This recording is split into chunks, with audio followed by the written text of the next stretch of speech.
Psychiatrists, what made you realize that the person was not doing well? I can teach you guys about the flight to health that happens after someone survives a suicide attempt. You'll talk to them, and they have all these genuine plans to make their life better. They're enthusiastic and ready to get out of the hospital, to start their new life. They're going to quit their horrible job, love their family more, etc, etc. I'm always incredibly worried for these patients, because soon the depression slowly brings them down again. It's hard because convincing these people that they still need a lot of help is difficult, because they are completely genuine.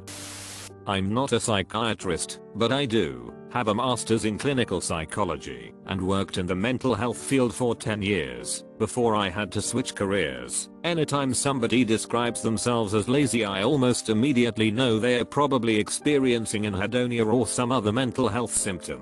A lot of people underestimate how bad their mental health is. People often think others have it worse and think fear somehow taken away from people who need the help. They say they haven't had any energy lately. There's more, but I'm tired. I was a patient. Before our first meeting, she asked me to write her an email summarizing the concerns I had that led me to seek help. Upon arriving, I asked if she'd read it yet, and expressed concern that I was overreacting, making too much of very little, and wasting her time. I was even a bit embarrassed. She had read it, and I was informed that based upon my description of what led me there, a huge part of my problem was I'd slowly, over time, allowed myself to be convinced that everything I was enduring was normal, when in fact, it was highly abusive. In the emotional sense, that revelation was huge when I realized addressing what I needed to face and overcome was much larger than I'd ever imagined, and just how much doing what I needed to do was going to hurt, and that it was going to hurt for a long time.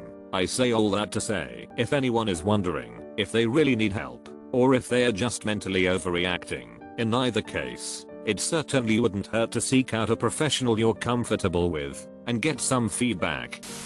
Psych nurse here. I had a friend who was never happy. She was in okay moods, could laugh and all that, but she rarely voiced positive emotions, had a history of past suicide attempts, so she was a friend we always checked on and kept her close with us. The week before her suicide, she became extremely happy and giddy. She behaved like she had never done before her life got ruined thanks to some events I won't discuss. I saw this and voiced my concerns. I knew it was a sign that a suicide attempt was coming. This behavior is typical on patients who are planning to end it. In most cases, this time we didn't get to her in time. We miss her dearly. I married someone with BPD, and I know the signs when she isn't well. But thankfully I can act before stuff happens, and she has not attempted on her life or harmed herself in 2 years. I'm a therapist. When a person has a hard time understanding that their self-destructive behaviors are affecting themselves and their loved ones, to me, that's an indication that something else was going on. Trauma, addiction, etc. I had to tell my psychiatrist recently that I found an old friend in the cemetery visiting my dad who passed unexpectedly. He told me he can't go there because he would recognize too many names. The man has been with me over 10 years, has seen me through a lot, and is one of the reasons I'm still here. I always figured I needed plenty of help though. As a mainly inpatient psychiatrist, I already know, before I see them, that they aren't doing well just by nature of them being admitted. When I see folks in the and I'm determining if they need admission in the first place, it depends. Not doing well because they are manic looks much different than not doing well because they are depressed vs not doing well because they are psychotic, etc. I'm a psychotherapist, not a psychiatrist. I notice a client getting worse if their sleep or eating habits change, anhedonia, trouble with concentration or focus when there wasn't an issue before, or they start to socially withdraw. Huge red flags. If they start to give away personal items and all of a sudden feel happy, it takes a while to get severely depressed, etc, and it'll take a while to feel better. These huge red flags indicate suicidal thoughts and possible planning. I'm working on my PhD in psychology, so not a psychiatrist. At the beginning of the pandemic I started working with a kid over telehealth. Her parents wanted her to do therapy for depression. She was pretty hard to work with over video, because she would take a while to respond to what I was saying. and sometimes I would have to repeat myself. She would also start randomly smiling/laughing at whatever was on her screen. I figured she was messing around on the computer during our sessions until one day I saw that she was looking at herself in the video call. From that and the disorganized thinking, my supervisor and I figured out she had psychosis. Parents wouldn't listen, and she had a full-blown psychotic episode that led to a multiple-week hospitalization.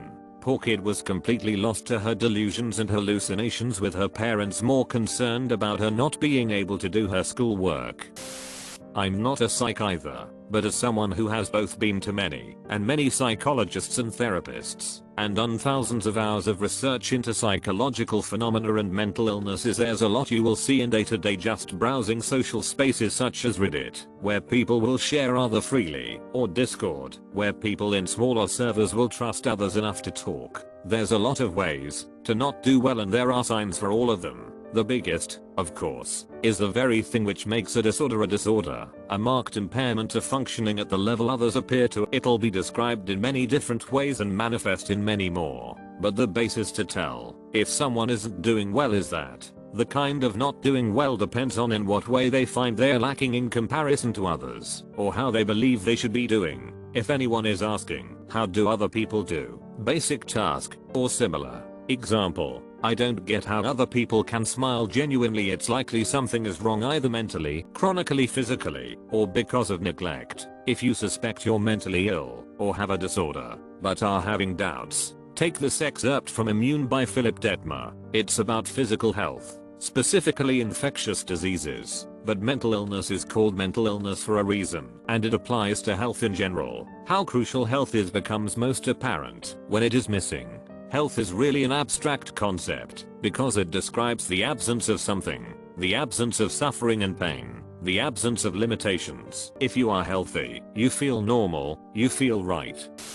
Serious answer, I've worked both inpatient and outpatient. It truly is rewarding to see your care plan help someone. First time I meet them, I go through a whole history, physical, and review of systems and symptoms. Psych symptoms. I get people that genuinely start crying. Usually sleep pattern disturbance is a big indicator. Anhedonia is a hallmark sign of depression. It is a loss in pleasure in things that you used to enjoy, like gardening or video games. There are suicide warning signs, such as giving personal belongings away. There are so many signs for different illnesses, such as bipolar. I'll get a man who is spending his rent check, or having risky and unsafe intimate time. It truly is interesting and rewarding, very subjective. After seeing my psych for almost a year, finding out that no, I'm not haunted, it's just the PTSD and anxiety, and a bunch of other revelations. I had an appointment where I told her that for the last month I'd been happier than ever. I was walking on sunshine, and for the first time in 15 years I'd gone a week without any suicidal thoughts, food issues, self-harm urges, or anxiety attacks. At this, she urged me to immediately set up talk therapy and schedule all my appointments ahead. While I had energy, she saw that uptick as a red flag. It was, but I didn't listen to her. Now 8 months later I've called her one time, barely shower or eat, and I'm back at my worst mentally. It's fine though, I'm used to it.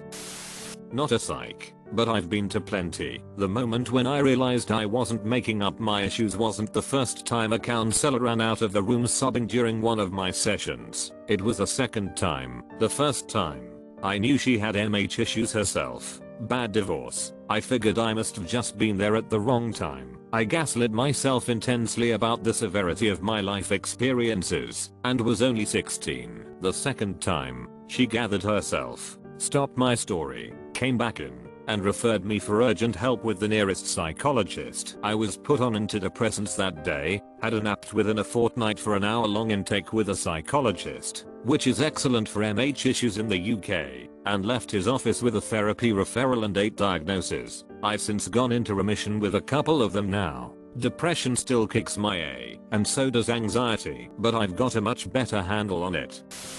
I've worked in psychiatry as an MD, but not a psychiatrist. Sometimes you can have a polite, friendly conversation with someone who seemed normal, then you talk about a specific topic and an enormous system of delusions unravels. then you're like right, and it makes sense why they are admitted. Then there are the obvious ones: crying, hallucinating, etc. People most often are very honest and want the help, so it's quite obvious what the problem is and that they are not doing well.